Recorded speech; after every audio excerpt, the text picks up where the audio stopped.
할렐루야. 예, 주일 새벽에 오신 여러분을 환영합니다. 우리 인사 한번 나누겠습니다. 잘 오셨습니다. 말씀의 은혜 받으십시오. 오늘 고린도후서 9장 말씀을 정리하게 되는데 이 연보의 선순환입니다. 이 고린도후서는 8장과 또 9장 이 두 장을 통해서 고린도 교회 연보에 관한 말씀을 계속해서 이렇게 반복하고 있고 또 강조를 하고 있습니다. 여러분, 곡식을 이렇게 심으면 나중에 또 30배, 또 60배, 100배 그 이상이 나오죠, 맞죠? 곡식 한 알에 보통 이렇게 하나의 줄기가 나오면 거기에 아무리 적게 흉년이라 할지라도 30개의 예를 들어서 벼의 이상이 나오거나 60개나 또 100개 이상이 나올 수도 있습니다. 이렇게 성경의 말씀이 가장 기본이라고 볼 수 있습니다. 이와 같이 심는 자에게는 다음에도 심을 수 있는 씨와 또 그의 가운데 먹을 수 있는 풍성한 양식을 하나님의 자연세계의 법칙을 통해서 우리에게 또 말씀하여 주는 것처럼 신령한 것을 심는 자에게도 하나님께서는 신령한 것을 더욱 풍성하게 주어 의의 열매가 많이 맺히게 하십니다. 오늘 우리 5절이지 않습니까? 고린도후서 9장 10절에서부터 15절까지 이제 마지막 9장을 정리하는 그 말씀 속에 보면 믿음으로 심는 자에게 하나님께서 풍성하게 해주시는데 이렇게 말씀을 하십니다. 하나님은 심는 자에게 씨를 주시고 심는 자에게는 씨를 주시고 또 먹을 양식을 풍성하게 하신다라고 말씀합니다. 오늘 9절 말씀, 10절 말씀이 참 의미가 있습니다. 우리 10절 말씀 한번 읽어볼 수 있도록 하겠습니다. 시작. 심는 자에게 씨와 먹을 양식을 주시는 이가 너희 심을 것을 주사 풍성하게 하시고 너희 의의 열매를 더하게 하시리라. 심는 자에게 씨를 주신답니다. 심는 자에게. 그리고 먹을 양식을 주시는 우리가 먹고 또 미래를 살아갈 수 있는 것들을 주시는 이는 따로 있다라고 합니다. 하나님께서 그것을 이렇게 주신다라고 이렇게 말씀을 하시는 것이죠. 지금 먹을 것이 없는데 어떻게 심을 수 있는가? 지금 먹을 것 사르밧 갑오 생각이 나지 않습니까? 이걸 먹고 죽으려고 하는데 하나님께서 선지자를 보내가지고 좀 뭐라고 할까요? 생뚱맞지 않습니까? 이거 나를 위해서 좀 먹을 것 해달라. 이 과부가 자녀랑 같이 먹고 죽으려고 남은 것 이거밖에 없는데 이것저것 계산할 수 있는데 어떤 마음이 들었을까요? 그것을 달라고 하는 사람에게 잘 대접을 해서 이렇게 줍니다. 이걸 주면 나는 이제 죽는 거예요. 왜 이런 일을 할까요? 그래서 그것을 믿음으로 주었는데, 성경 그걸 믿음이라 그러죠. 믿음으로 주었는데, 떡반죽 그릇에 밀가루, 그리고 기름 그릇이 계속해서 이렇게 흘러 차고 넘치는 기적의 역사, 동화도 아니고 이걸 기적이라고 해야 될지. 근데 예수를 믿는 사람들은 이런 이야기를 듣고 마음에 도전을 받고 또 믿음이 생깁니다. 그런 걸 보면 믿는 사람 따로 있고 또 그것을 판단하는 사람 따로 있는 것을 이렇게 보게 됩니다. 믿음, 지금 먹을 것이 없는데 이것을 심는다. 어떻게? 믿음으로 말미암아 자기가 먹지 않고 믿음으로 누구를 믿습니까? 하나님을 믿음으로 이렇게 심는 것이죠. 심는 것. 물론 헌금에 관한 이야기이기 때문에 연보를 드린다. 그런데 헌금을 드릴 수 없는 사람은 표정으로 심으세요. 표정으로 심고 전도사 때 참 은혜를 받았었습니다. 말씀에 부흥회 때 너무너무 은혜를 받아가지고 부흥회 강사로 오신 그분, 그때 제가 서부교회에 있을 때 의정부 광명교회 최남수 목사님이라는 분이신데 기도가 참 뜨거운 분이세요. 그분이 말씀을 전하시는데 아마 나를 위해서 대구에 오신 것 같아. 나를 그래서 아멘 소리도 교회가 떠나갈 정도로 참 유별나게 은혜를 받는다는 그런 소리를 들었죠. 예. 근데 그 아멘 그게 아마 교회 전체 통해버린 것 같아요. 교회는 굉장히 뜨겁게 은혜를 받았는데 드릴 것이 별로 없어서 뭐 전도사 사례비가 뭐 많이 있겠습니까? 그때는 아내도 직장 생활을 이렇게 하고 있다가 전심으로 하나님을 섬기자. 그래서 아내도 회사를 그만두게 만들고 회사 그만두기 전까지는 아내가 이제 몇백만 원을 타왔으니까 편안하게 좀 생활을 했는데 야 이렇게 가서 안 될 것 같다. 하나님의 사역을 하는 사람이 이 전심으로 가야겠다 싶어서 당신 일 그만두고 그냥 새벽기도 가자. 아이들 없고 이렇게 유별났다는 소리를 들어도 들었다. 그렇게 가자. 그래서 아멘 은혜를 이렇게 받았는데 나중에는 저 말씀의 능력을 내가 받고 싶다. 그래서 제가 가지고 있는 성경책을 갖다가 헌금통에 집어넣어 버렸습니다. 내 몸은 어차피 하나님께 드리는 거고 내가 드릴 게 없으니까 이거라도 내가 최고 좋아하는 것이 성경이니까 성경을 헌금통에 집어넣고 주여 말씀의 은사를 주십시오. 하나님 기도의 은사를 주십시오. 말씀의 은사를 주십시오.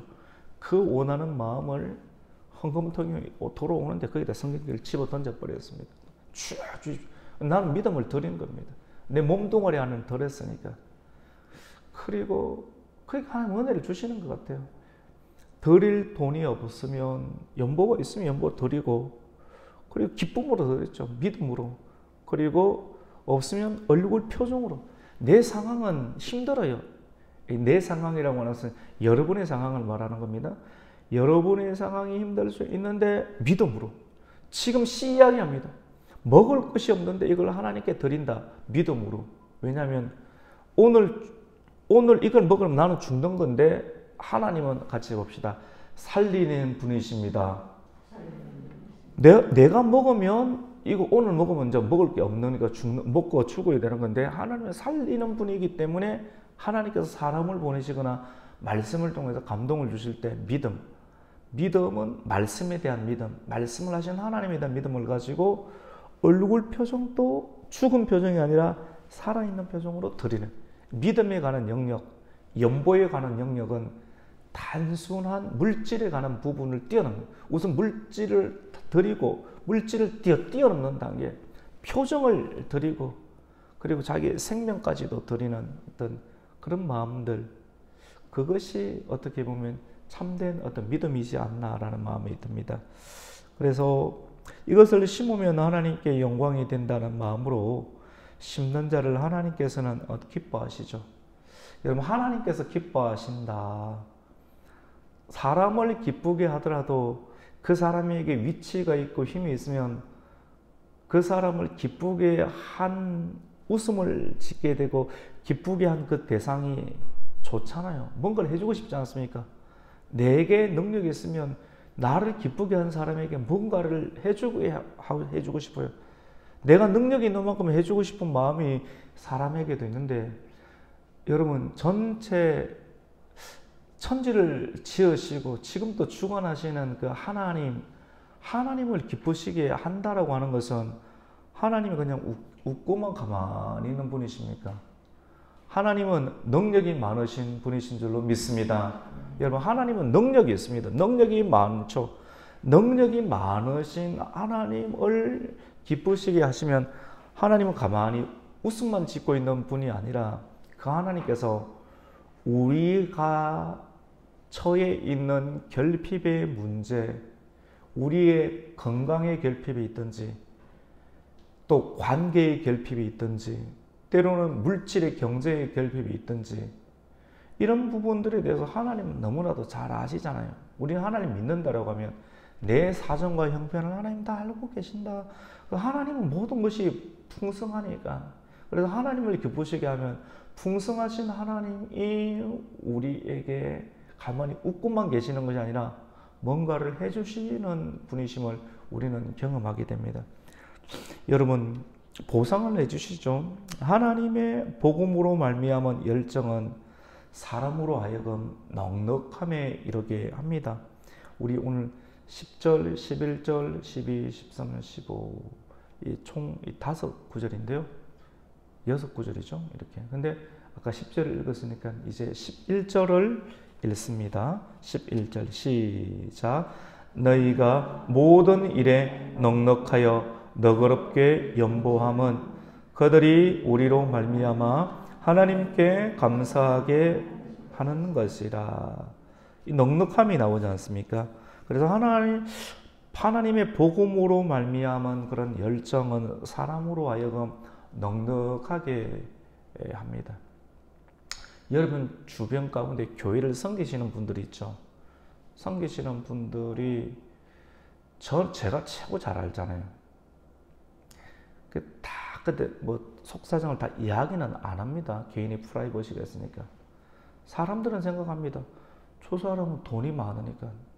여러분 돈 많은 사람 없어요. 실제 진짜 그래요.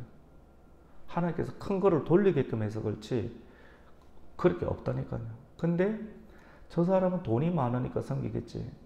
그거 아닙니다. 돈이 많아서 섬기시는 분은 아무도 없고 실제 돈 많은 사람은 절대 돈 안 씁니다. 여러분 아십니까? 제가 경험해 보면 알아요. 목회는 많은 사람을 어린아이 때부터 죽음에 이르기까지를 정상적으로 목회를 하면 영적인 논리와 사람의 심령의 상태를 정상적으로 알 수 있게 됩니다. 잘 섬기는 사람을 보면 돈이 많은 사람은 절대로 못 섬깁니다. 같이 봅시다. 넉넉한 사람이 섬깁니다. 마음의 넉넉함입니다. 하나님의 은혜. 그래서 대부분 표면적으로 가난한 사람, 빚 많은 사람, 부자들 다 빚이에요. 빚이 더 많아요. 중압감이 더 커요. 작은 사람은 내 빚은 1억이 있고 큰 사람은 빚이 100억이 있는 거예요. 영적인 빚이 참 많아요. 사랑의 빛으로 이렇게 감당한 사랑을 갚는 겁니다. 아마 제가 이렇게 말씀드리는 것이 정확하게 맞을 거예요. 저 사람 돈 안 많아요.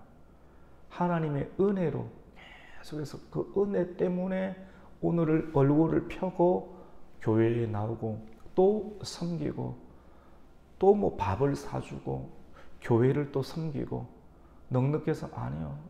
몸도 아프고 힘들어. 저는 알지요. 저는 알죠. 그래서 기도하죠. 기도하고 하나님 저분 마음 가운데 하나님 마음이 있습니다. 복음이 있습니다. 복음의 은혜가 있습니다. 이 씨를 또 심네요. 오늘 또 심네요.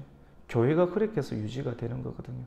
한 사람 그 씨앗 내가 먹으면 이거 먹고 죽어야 되는데 하나님께 드리는 심는 거예요. 그래 누군가를 먹이는 겁니다. 누군가를 또 베푸는 겁니다. 이것이 영적인 논리 때문에 그 믿음 때문에 하나님께서 그들에게 복을 주시고 또 복을 주셔서 또 하다가 또 하나님께서 또 그걸 또 가져가세요. 또 하나님께 더 매달리고 또 이런 어떤 영적인 논리 가운데 스텝을 밟는 것 같아요. 한 계단 계속 올라가는 그걸 굉장히 많이 올라가 있고 나중에는 하나님 부르시면 하나님 천국으로 또 가겠죠. 그것이 믿음을 가진 인생의 실제적인 여정이라 볼 수 있습니다. 그리스도로 말미암은 성도의 열정은 하나님이 향하는 것으로 넉넉하게 섬기게 합니다. 열정으로 말미암은 넉넉한 섬김은 많은 이들로 하여금 하나님께 감사를 하게 하지요. 하나님의 열정이 오고 그 열정에 계속해서 여기까지 하라는 감동을 줘요. 나에게는 없어요. 없는데 하나님 감동을 줘가지고 섬기거든요. 다른 사람은 저 사람 부자니까 부자 아니라니까요. 근데 복음이 와서 이렇게 섬기고 그 열정으로 말미암아 넉넉하게 섬기게 되는데 이 넉넉한 섬김을 통해서 많은 사람들이 하나님께 감사를 드린다라고 이렇게 말씀합니다. 교회의 섬김과 헌신과 봉사는 성도들의 부족한 것을 이렇게 채워주지요. 채워주고 또 보충할 뿐만 아니라 어려움에 처해 있는 성도들이 감사가 넘치게 합니다. 감사가. 우리 오늘 12절 말씀을 한번 읽습니다. 시작. 이 봉사의 직무가 성도들의 부족한 것을 보충할 뿐 아니라 사람들이 하나님께 드리는 많은 감사로 말미암아 넘쳤느니라. 아멘. 여러분, 그 입에서 감사가 나오지 않습니까? 그러면 삽니다. 같이 봅시다. 입에서 감사가 나오면 삽니다. 안 죽어요. 이게 참 신기합니다. 난 지금 외형적으로는 막 죽을 것 같아. 근데 교회에 왔어요. 교회 하나님 은혜가 다 있어요. 표면적으로는 내가 막 죽을 것 같아. 그 입에서는 아니야, 나는 죽을 것 같아. 이런 걸 이야기를 하고 싶은데, 그래도 하나님의 은혜가 와서 뭐 또 섬기고 또 청소하고 또 섬기지 않습니까? 그러면 입에서 감사가 나오고 얼굴 표정 가운데 막 생기가 나와요. 징조예요. 살겠다. 징조예요. 기도하거든요. 기도하고 하다가 아직 아무것도 안 일어나는데 마음에 기도가 나오면서 막 눈물도 나오고, 교회 와서 눈물도 흘리고, 몸이 건조한 사람은 아무 의미가 없어요. 그런데 기도할 때 기도하고요. 찬송할 때 찬송하고, 웃을 때 웃고, 또 하나님의 은혜를 사모하면서 하니까 성령께서 생각나게 하시는 그런 단식 가운데 눈물도 나고 이렇게 하지 않습니까? 살아요. 은혜의 선순환이 있습니다. 살게 되죠. 나는 결핍이 있어요. 결핍이 있는데, 나는 결핍이 있어서 교회 와서 하나님께 기도했는데, 풍성하신 하나님의 은혜가 먼저 우리에게 와서 내 마음의 결핍을 채우면 눈물도 나고 웃음도 나고, 없는 상황 가운데서도 섬기고 봉사하고, 또 남들은 몰라요. 여전히 그냥 그런가 보다. 근데 하나님의 사인이죠. 감사가 나오면 삽니다. 우리가 오늘 12절을 방금 읽으면서 봉사의 직무라는 말이 있어요. 이 봉사의 직무가 성도들의 부족한 것을 보충하는 것뿐만 아니라 많은 사람들이 하나님께 드리는 감사로 말미암아 넘쳤다라고 말씀하는데, 이 봉사의 직무가 궁극적으로 표면적으로는 이 고린도후서 말씀 가운데 연보를 뜻합니다. 연보. 사도 바울이 연보하자라고 해서 마음 가운데 감동을 두고 고린도 교회에서 어려운 상황 가운데서도 예루살렘 교회를 도우려고 하는 그런 연보를 말하는데, 이 봉사의 직무가 연보일 수 있다는 거예요. 말씀을 전하는 목회자뿐만 아니라 목회자에게 하나님께서 감동을 주셔서 교회를 통해서 하나님 나라를 어떤 섬깁니다. 뭐 구제 활동을 합니다. 선교, 그 나라 가운데 우리가 예를 들어서 한 5억을 모아서 한번 보내십시다. 하나님, 저 북한 땅 가운데 우리가 10억을 모아서 하나님 보내십시다. 예를 들어서 이렇게 하는 거예요. 오늘 본문의 말씀과 같이 적용을 한다고 하면 그 일들에 참여하는 이 물질은 그 어려운 나라와 땅 가운데 있는 사람들을 살리게 되겠죠. 맞죠? 이 살리게 되는 이것을 두고 봉사의 직무다라고 이렇게 말씀합니다. 물질로 다른 사람을 도와주는 것을 봉사의 직무다. 연보하여 다른 사람을 물질로 도와주는 일은 물질로 그 물질에 결핍함 있는 사람들을 도와주는 것 그 자체가 아니라, 이것을 받은 사람들은 너무 큰 은혜지 않습니까? 큰 은혜를 받아서 하나님께 감사를 올려드리는 일들을 하게 한다라고 말씀합니다. 연보를 써서 하나님의 일이 잘 되어 나가고 또 많은 사람이 구원을 얻게 되면 그들이 더욱 하나님께 감사를 하게 됩니다. 사도 바울은 연보하는 일을 미니스트리, 직무란 말, 미니스트리라는 말은 영어인데 사역이란 뜻이거든요. 이 연보하는 것이 사역이 된다. 미니스터리, 굉장히 성직자를 뜻하는 의미이기도 하지 않습니까? 또 뭐 선교라는 말도 되고, 직무, 거룩한 사역인데, 성도들이 말씀 가운데 순종하여서 물질을 하나님의 교회에 내어서 하나님의 교회가 이 하나님의 일들이 궁핍과 어려운 가운데 처해 있는 하나님께서 향하시는 곳으로 흘려보내는 것 자체가 거룩한 미니스트리가 될 수 있다. 성도들이 이러한 사역자가 될 수 있다라고 이렇게 말씀을 합니다. 그래서 남을 돕기 위해 후하게 연보하는 이런 그리스도의 복음을 진실하게 믿고 또 복종하는 증거요, 모든 사람을 섬기는 증거가 된다. 내 안에 계신 하나님의 그런 역사의 증거가 된다라고 이렇게 말씀합니다. 우리 13절 말씀을 한번 읽습니다. 13절 시작. 이 직무로 증거를 삼아 너희가 그리스도의 복음을 진실히 믿고 복종하는 것과 그들과 모든 사람을 섬기는 너희의 후한 연보로 말미암아 하나님께 영광을 돌리고 아멘. 여러분, 바울은 고린도 성도들의 너그러운 연보가 예루살렘 교회의 가난한 성도들의 결핍을 채워주는 것뿐만 아니라, 채워주겠죠, 맞죠? 그렇게 하는 것뿐만 아니라 동시에 그들이 그 돈이 왔는데 하나님께서 오지 않습니까? 하나님께로 교회를 통해서 오게 되면, 물론 교회 이름을 통해서 하게 되면 하나님께서 나에게 은혜를 주신다라고 결핍 가운데 차 있는 사람이 받게 되거든요. 사람이 직접 주게 되면 그 사람에 대해서 빚을 지게 되고 부담감이 있게 되는데, 교회의 주인 하나님이니까 이해되시죠? 맞죠? 그래서 교회를 통해서 헌금을 하게 되면 그 헌금이 전달이 되면 받는 사람이 우선 사랑의 빚을 짓는 거지 않습니까? 사람에게 받으면 저 사람한테 종속될 수도 있게 되는데 하나님께 풍성한 감사를 올려드리게 된다라고 이렇게 말씀을 합니다.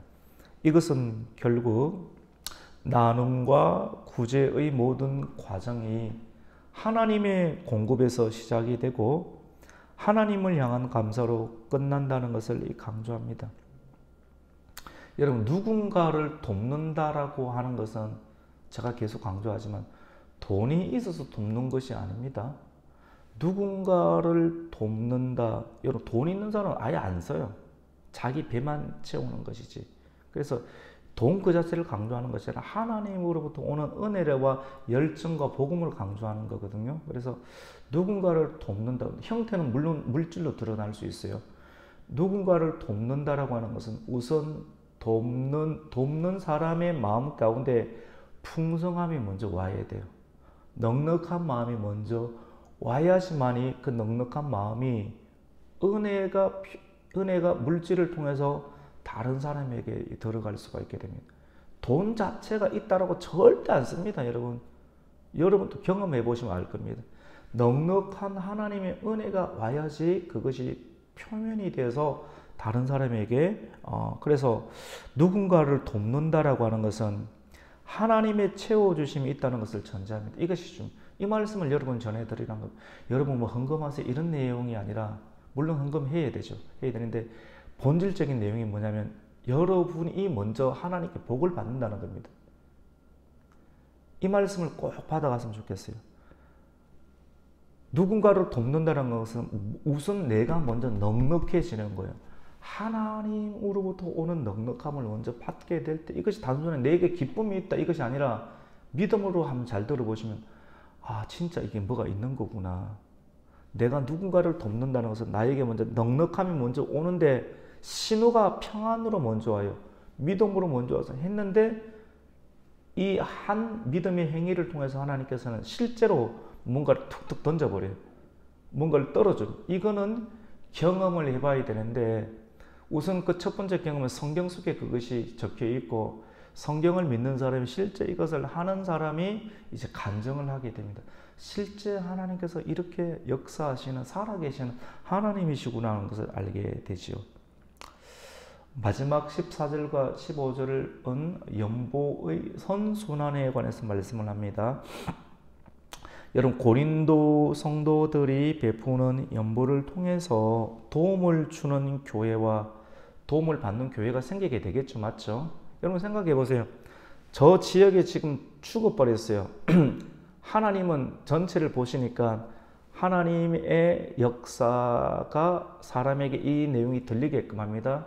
그래서 하나님의 사역자가 영향력을 펼쳐서 우리에게 이래 풍성함이 있으니까 이 영적인 풍성함으로 저 지역을 돕시다. 하나님이 또 오는 말씀을 전해서 이 일들 가운데 순종해요. 하나님 역사에 순종해서 이 교회가 이 교회를 돕게 됩니다.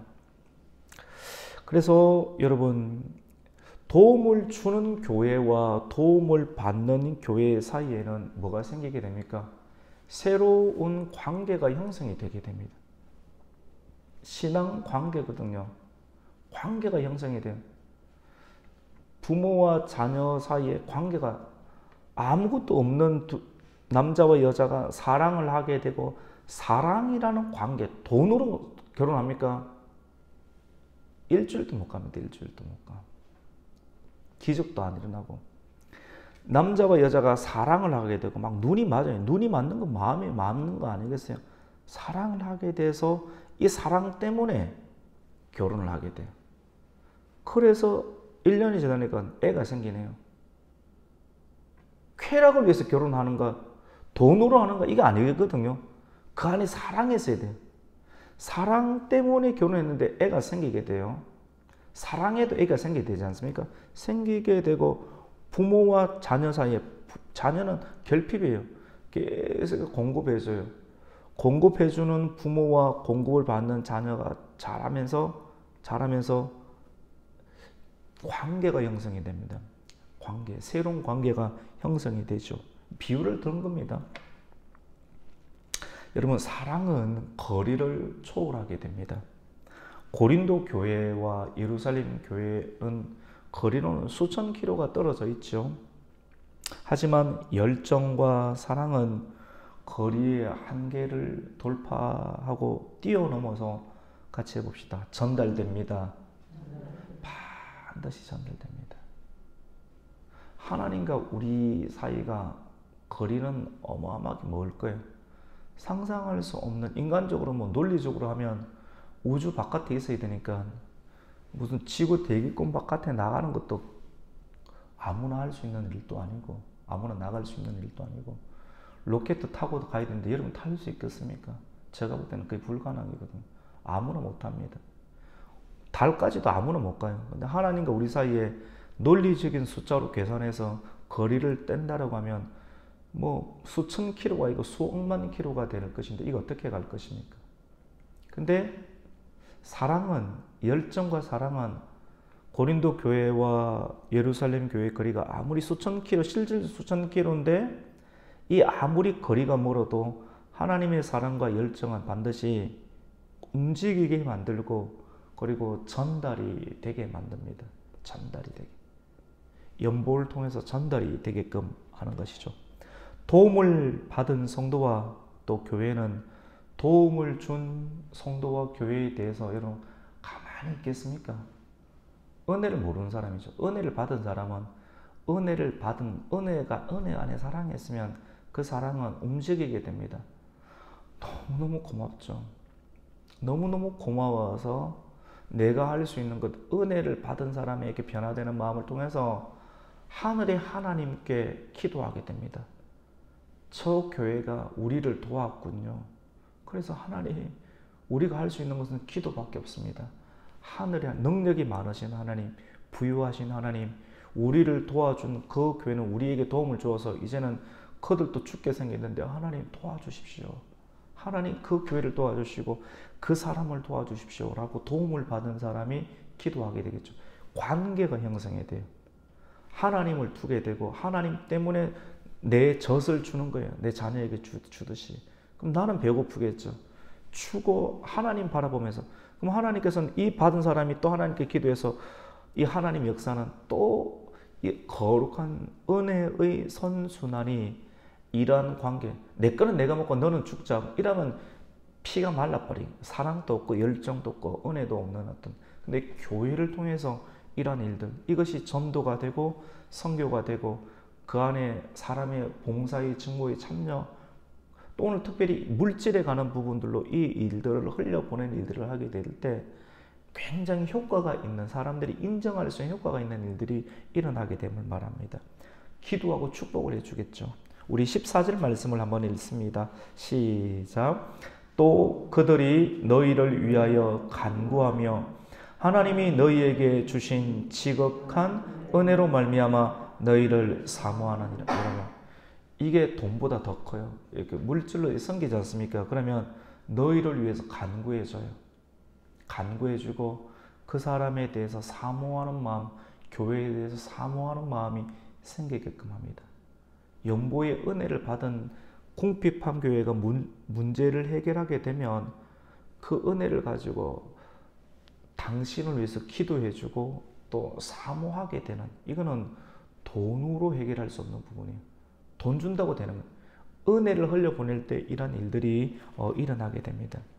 여러분, 풍족함과 결핍 사이에 연보가 흘러가게 하시고 그 물질을 통해서 서로를 위해서 기도하게 하시고 간구하게 하시고 그리고 중보하는 영적인 관계가 중요합니다. 그래서 여러분, 신앙생활을 하게 되면서 두려워해야 될 것은 관계를 깨뜨리지 않는 겁니다. 관계. 너무나도 중요한 건 관계를 생각하는 겁니다. 영적인 관계의 형성이 된 것을 계속 유지해 나가는 것. 하나님과 나 사이의 영적인 관계, 그리고 부부와의 관계, 또 자녀와의 관계, 이걸 버릴 수가 없잖아요. 이 관계를 계속 유지해 가고, 그리고 교회와 성도와의 관계를 계속 유지해 나가는데, 이 관계를 계속 붙잡고 있는 것이 믿음이라고 해요. 믿음. 이 믿음의 끈을 놓지 않으면 말씀을 듣겠죠. 믿음은 말씀을 통해서 만들어지니까. 그 말씀 속에서 하나님께서는 어떻게 하기를 원하는가? 지금 내가 좋을 때도 있고 환경이 되게 어려울 때도 있는데, 좋을 때 하나님께서 어떻게 하기를 원하는가 말씀을 들으면서 겸손의 길을 유지하고, 굉장히 또 공부할 때 말씀을 들으면서 하나님 이 문제를 어떻게 해결하기를 원하는지 하나님으로부터 그 문제를 계속 그래서 관계를 형성하고 관계를 계속 유지해 나가고 발전해 나가는 일들을 하게 됩니다. 이러한 것들이 하나로 압축하게 되면 하나님께 영광이 된다. 영광을 돌리는 길이다라고 말씀을 합니다. 말씀을 정리합니다. 바울은 연보에 참여하는 것을 씨를 뿌리는 것으로 비유를 했습니다. 금요 기도에 또 말씀했는데, 여러분, 파종하는 씨앗을 먹는 것 아니에요. 파종하는 사람들이 눈에 보이는 파종을 해야 되지, 파종을 해야 될 것을 내가 급하다고 먹어버리면 내년을 기대를 못합니다. 파종할 씨앗, 하나님의 것을 내가 도둑질해서 먹어버리면 지금 배는 부를 수 있는데 내년과 후내년 내 자녀의 세대들을 기대를 못하게 돼요. 그래서 믿음으로는 그건 지켜내야 되고 심어야 되는 어떤 부분입니다. 성경에서 추수하고 수확하는 것은 하나님의 풍성함을 나타내죠. 바울은 그런 수확의 원리를 보면서 성도들이 모든 일에 넉넉하고 모든 착한 일에 넘치게 하기를 이렇게 권면합니다. 결론을 냅니다. 두 가지인데요. 표면적으로 보면 헌금의 목적은 교회의 부족함을 채우는 것이고, 그리고 넘치는 감사를 표현하는 방편이 되는 것이고, 그리고 헌금은 복음을 진실하게 믿고 복종하는 증거가 된다는 그런 내용이고, 또 실질적인 적용은 제 결론인데요. 저는 오늘 우리가 10절부터 15절까지 읽었는데 10절 말씀을 통해서 결론을 내고 싶습니다. 심는 자에게는 하나님께서 씨를 주신답니다. 심는 자. 말씀을 듣고 감동이 되고 저 말씀이 내 말씀이다 라고 이렇게 강단에서 떨어지는 말씀. 성경에 수많은 말씀이 적혀 있는데 그 말씀을 하나님의 사람의 입으로 시인하여 내 귓가에 들리고 그 말씀을 들었는데 내게 주시는 언약의 말씀이라 여겨져서 심는 자에게는 씨를 주시고 그리고 먹을 양식을 준다고 합니다. 이 말씀을 기억을 하면서 하나님의 일에 참여함으로 모든 일에 넉넉하여 너그럽게 감사가 더욱 넘치는 성도의 신앙생활을 경험하시기를 예수님의 이름으로 축복합니다. 아멘. 하나님 감사를 드립니다. 오늘 주일 새벽 우리를 깨워주시고 하나님 전에 나와서 말씀을 들게 해주시니 감사합니다. 수많은 말씀이 많이 있습니다. 집에 있는 성경책에도 있고 들고 다니는 성경책에도 있고 먼지 쌓인 성경책에도 있고 가방에 있는 성경책에도 있고 유튜브를 틀면 엄청 많은 성경 말씀도 있고 하지만 중요한 것은 내 귀에 안 들린다는 것입니다. 아무리 좋아도 내 것이 안 되면 아무런 의미가 없습니다. 우리 교회를 통하여서 우리 교회라고 여겨지고 내게 주시는 하나님 말씀에 여겨지는 믿음의 새로운 형성의 관계는 너무나도 중요합니다. 이 관계를 잘 유지하게 해주시고 우리에게 넉넉함이 계속해서 있게 하여 주시고 이 넉넉함은 물질의 넉넉함이 아닌 하나님과의 관계 속에서 계속 유지되는 믿음의 넉넉함을 통하여서 넉넉한 성도의 신앙생활이 계속 유지될 수 있도록 하나님 풍성한 긍휼과 은혜를 더하여 주시옵소서. 오늘도 믿음으로 얼굴을 확 펴게 해주시고 하나님을 기쁘시게 하는 믿음의 찬송을 들으게 해주시고 믿음의 예배와 또 믿음의 봉사와 섬김을 통해서 우리의 드리는 일주일을 통해서 하루를 통해서 나머지 일주일이 풍성한 결실을 경험할 수 있도록 함께하여 주시옵소서. 예수님의 이름으로 기도드립니다. 아멘.